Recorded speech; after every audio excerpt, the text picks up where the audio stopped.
Assalaamu calaykum. 26 Abriil 2021 markii ahayd 7 subaxnimo waxaa wargeyska World News lagu daabacay wax loogu magac daray xasuuqii Armenia waxa uuna dalka Mareykanka u aqoonsaday dhacdadii 24 Abriil 1915 ay Cusmaaniyiintu ka geysteen dalka Armenia halka Istanbulna ay ku tilmaantay Mareykanka in uu wato suuq siyaasadeed aan sal iyo abraad midna aanan lahayn.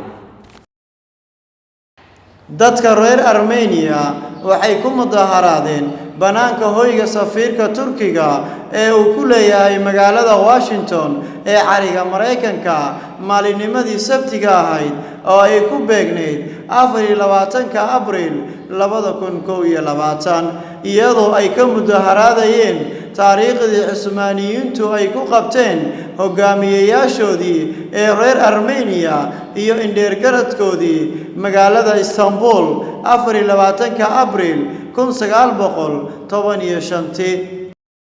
maalinimadii Sabtida ahayd madaxweyne Biden waxa uu sameeyay wixii aan midkoodna sameyn kuwii isaga ka horeeyay waxa uu soo saaray qoraal uu ku calaamadeynayo xasuuqii qowmiyadaha Armenia ee ku noolaa gudaha boqortooyada Cusmaaniyiinta in ka badan qarni ka hor go'aanku waxa uu daba socday sanado badan oo uu ololeynayay bulshada Armenia Mareykanka iyo cadaadis kaga yimid xildhibaanada Washington laakiin waxa ay kicisay falcelinta xanaaqa badan oo ka dhacday Turkiga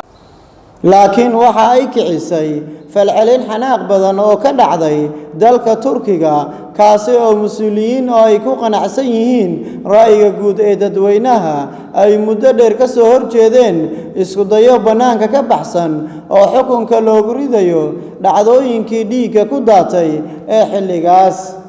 wasiirka arrimaha dibadda ee dalka Turkiga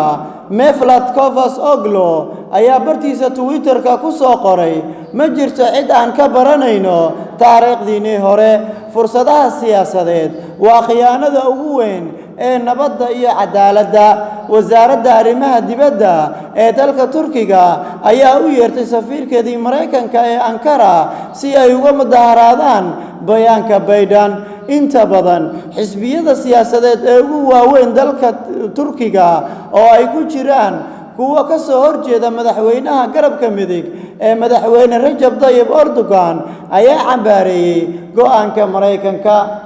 labadan ayaa ka turjumaysa rabitaanka maamulka cusub ee Mareykanka ee ah in si joogto ah uga muuqdo ololaha xuquuq aadanaha ee uu ku raadinayo wax uu ku tilmaamay xasuuqii Armenia